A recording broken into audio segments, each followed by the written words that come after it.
Yes guys, what's going on? Welcome back to the channel and welcome to episode number 25 of the EAFC25 Rebuild Career Mode here with Sheffield Wednesday, and we pick up where we left off on episode number 24, looking at the players that have got their contracts expiring. Obviously we are a couple of days before the January transfer window opens, where those players whose contracts have only got 6 months left will be able to negotiate moves to other clubs, obviously to move over in the summer. So we wanted to obviously stop the risk of that happening with some players that we wanted to keep on the team, and the first of those was obviously the right winger Jamal Lowe. Been absolute class for us, a quality right winger.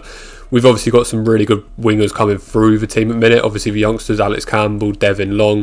We obviously bought Ricky J Jones in on a free transfer as well. So definitely some players that will eventually take over Jamal Lowe's position. But for now, solid option, really good squad player, really good team plays in the first team at the minute still actually. But really good player, and obviously we wanted to keep him on and not lose him on a free. So we did sign him to a 1-year contract. And the other player we did look to try and get a new contract with was the left back Max Lowe this time.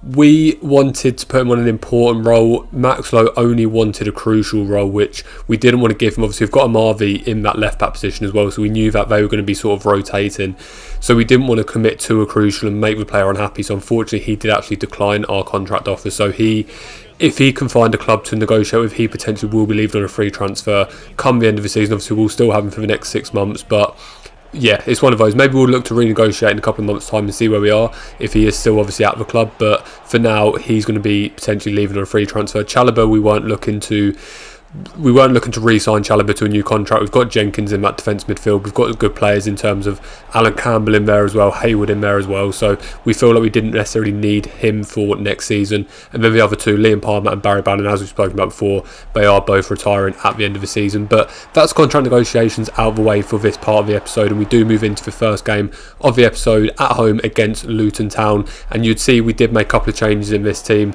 with Sean Garner making his first start as the main striker for the team, and he did get a decent chance early on, but unfortunately the keeper did save it. But it was Luton, the away team, who did take the lead. Corley Woodrow gets a chance. The ball sort of fell, or Bernard sort of got stuck underneath the ball, and Corley Woodrow was there and smashed it past Piers Charles to make it 1-0 to Luton, and that's how we went into half time. But just after half time, it is that man, the youngster. He's been playing really well recently. He's played on the wing, he's come on up front as well, and in this game where he has started as the main striker, he did manage to get his first goal for club, absolutely buzzing for him, and gives us that 1-1 draw. And then just a couple minutes later, another really good chance for Ghana once again, but unfortunately saved by the keeper. A good play down that left wing by Devin Long, good ball in and a decent shot from Ghana, but unfortunately the keeper did save it. And then the game really dwelled out from there, really. A few opportunities from both teams, a decent chance there for Luton, but unfortunately for them, straight at Piers Charles and the save was made. And then we did make a triple substitution to try and change things up a little bit. We did bring on Kadamaturi, who went into that main striker role, and we moved Garner back out to that left wing where he has played a lot as a substitute obviously this season. So Kadamaturi up front now, but it was Luton who got the next big chance of the game. Adebayo through on goal, good shot, but unfortunately for him, Piers Charles closed the angle down really well and did manage to make the save. And then from a resulting corner, it's Alfie Doughty looks to swing one in on that left foot of his. Unfortunately for them, the header couldn't quite get past anyone. Poor header to be fair, and Piers Charles held on to him, and he looks to start a quick counter attack upfield with that long kick. The ball finds itself to Odafin. Odafin looks to play it into Jamal Lowe. Obviously recently signed his new contract, plays it into the midfielder Chalobah. Chalobah plays into Kadamaturi. It looked actually like it was going to be destined for Sean Garner with quite a powerful low cross to be fair, but Kadamaturi managed to keep the ball under control, turns the defender and gets the goal to put us 2-1 up in the dying minutes of this game, and what should be a 2-1 victory for us, and that is how it ended. But we did actually make a big decision after that game, and we decided to transfer list Bailey Kadamaturi. The reason for it, and people might disagree with it, but the reason for it is he has mentioned to us a few times how he wants more game time. He feels he's in a position to play more games, start more games. And at the minute, we're not in a position to do that. We've obviously got Aikouk Bo as our main striker. We've got Sean Garner coming through, who's obviously played really well in the last couple of games, or since he's sort of come into that first team fold. Ricky J Jones can obviously play up front. Jamal Lowe can even play up front if we need him to. So I didn't feel Kadamaturi was going to quite get the game times he wanted, and probably deserves, to be fair. And especially we saw then he comes up with some big goals. He scored the winner in that obviously game against Luton. So we thought we'd be better off cashing in on him. He gets a chance to obviously move to a team and be that main man. We get a bit of extra funding. As we know, this season we can only spend what we bring into the team, so we thought it was a good opportunity for both parties to sort of cut that tie, reset his career, reset the clubs in terms of finances. So we'll see if obviously any offers come in later on in this episode, and hopefully for the good of everyone he can move on, obviously with our best wishes to hand. But we did go into the second game against Portsmouth, a real back and forth game to be fair in this first half, with decent few chances for both teams. Murphy had a few chances at Portsmouth, we had a good chance there for Hayward as well. Again, a couple of changes in this game, Jenkins playing central defence midfielder for Chalobah for example, and a few changes here and there. But Portsmouth were a team that really started building as this first half went on. A good volley there from Colby Bishop, but fortunately Pierce Charles did make the save. And then just 10 minutes before half time, the ball finds itself to the youngster Sean Gunner. Unfortunately he gets dispossessed, Lang picks the ball up, but fortunately his shot with that left foot of his does go wide of the post, and the scores do stay 0-0 heading towards half time. But just before the half time break, Paul Sullivan, again a rare opportunity for him, gets a decent chance, save of a goalkeeper, and then unfortunately this time the youngster Sean Garner cannot quite steer this one in.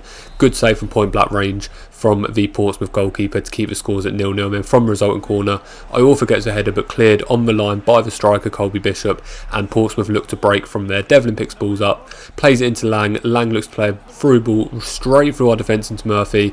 Pierce Charles gets caught in absolute no man's land, didn't know where to come, didn't know where to go, and Murphy, obviously with his experience and with the quality he's got, knew that he could just lift that one over the goalkeeper to give Portsmouth a 1-0 lead, and that is how it went into half time with that 1-0. Well, just before half time, actually into stoppage time. Actually, Portsmouth, my mistake, Portsmouth did manage to get a second goal of the game. Matt Ritchie, another experienced player on that right hand side of Portsmouth, picks the ball up, weaker right foot, drills one down low, and it's past Pierce Charles, and we actually did go into half time 2-0 down, not 1-0 down, and unfortunately had a bit of a bigger mountain to climb in. Portsmouth kept getting opportunities. Colby Bishop there, a really good turn of the defenders, but fortunately sliced his shot wide of the post. And then just a couple of minutes later we did get a chance of our own. That man Paul Sullivan looks playing Ingleson, plays it back to Aikugbo. Aikugbo, man in form, gets the shot away, but decent save to his right hand side from Portsmouth goalkeeper, and a follow-up save as well from our follow-up shot meant the scores stayed at 2-0. Finally it came to Piotrowski, another save from Portsmouth goalkeeper, and that was the end of that phase of play. But we're obviously going to keep going in this one. Jenkins picks the ball up, plays it to Ingleson. Ingleson gets a shot with that left foot. We know what he can do with that left foot,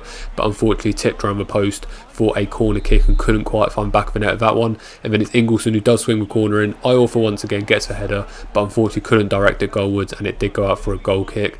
And then just 10 minutes before the end of the game, Lang picks himself up some space in the middle of the box, gets a decent shot away, saved by Pierce Charles, with a follow-up shot from Murphy this time does just clip the outside of that post, and the scores did end at 2-0 to Portsmouth. When we did get confirmation after the game, Maxwell, the left back, is back from injury, so he'll be ready in a few games time.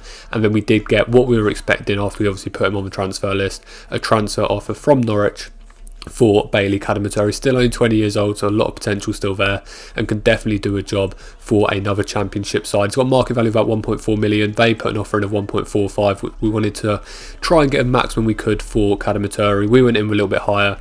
They came back a little bit more than they originally offered. We went in and finally with a £1.6 million deal, and Norwich did accept that one. So obviously we'll wait to see and for confirmation that one does go through. But before that, we go into the final game of the episode, and it is an FA Cup game. Big changes all around the team. Cadamateri is actually starting this game up front, but some big changes. Parkinson coming on in goal. A lot of the youngsters starting this game, and it is an FA Cup game at home against Mansfield, who we should on paper beat. We've said that before, it's famous last words, but against a team that I believe are in League 2, we should definitely get a victory in this game and should be able to get through to the next round. But unfortunately our words came back to bite us, and we did go down 1-0 just 5 minutes into the game. Evans picks the ball up after a good pass through the defence, and he smashes the ball in with his left foot into the back of the net past Parkinson to give Mansfield a 1-0 lead. But we knew that our quality would eventually come. A decent header here from Cadamateri, but saved by Nunez, the Mansfield goalkeeper, meant the scores did stay at 1-0. And then unfortunately the impossible happened, and Mansfield went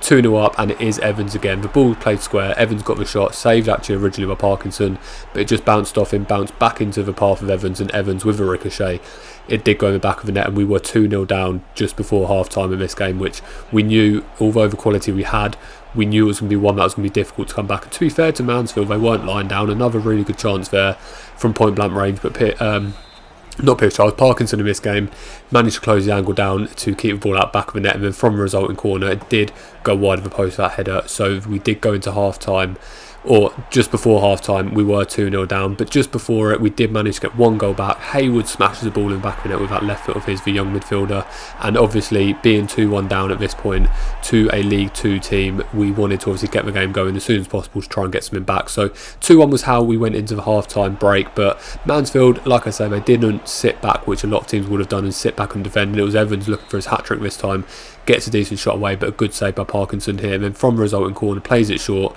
The ball eventually looks to play back to the defence, but Marvy's there, picks the ball up, plays it into Jamal Lowe. Jamal Lowe uses pace. He knew he had the pace against this defence. Sees Marvy in the middle of the pitch in space, gets a shot away with that left foot, and does bring the scores back to 2-2. So a real good break from the corner from Jamal Lowe and Jordan Marvy, and we do manage to bring the scores back to 1. I believe that is Marvy's first goal for the club as well, which is obviously really good to see. And then being 2-2, we wanted to obviously bring the cavalry in, make some changes. Barry Bannon, Sean Garner and Campbell all coming onto the pitch to try and make a difference in this game and put us into the lead for the first time. And then for a free kick from Mansfield, gets cleared, the ball finds itself to Sean Garner, just literally came with a pitch, looks to use his pace against the Mansfield defence, gets past the defender, holds off the other defender and gets the ball on his right foot, looks to smash it across goalkeeper, and that man, Sean Garner, who's becoming a little bit of a club legend at this stage, rifles the ball into the back of the net and gives us the lead for the first time in this game. And like I said, he literally had just come onto the pitch at this stage, so his first few touches of the game and it ends in a goal, which obviously for a young player like Garner is absolutely class. And then we do get more chances here. Long plays into Haywood. Haywood looks to get a shot, but a good save once again from Nunes, who manages to hold on to the ball in the end and keep the scores at 3-2. And then with about 5 minutes left of the game, a corner comes in. We manage to win the header, and it's that man again, Sean Garner, picks the ball up in his own half, holds the defender off, looks to use his pace once again, plays it through, keeps going, acres of space. You can see Devin Long arriving on that left hand side. Sean Garner does the unselfish and plays it into Devin Long, but unfortunately his shot was a poor one, took him a little bit too long on it, and Nunes kept the ball out back of the net. But that's going to bring the episode to an end after that 3-2 victory. As always, please like and comment and subscribe to the channel for the journey. Hope you have a good rest of your week. See you on the next one. Take care of yourselves. Bye bye.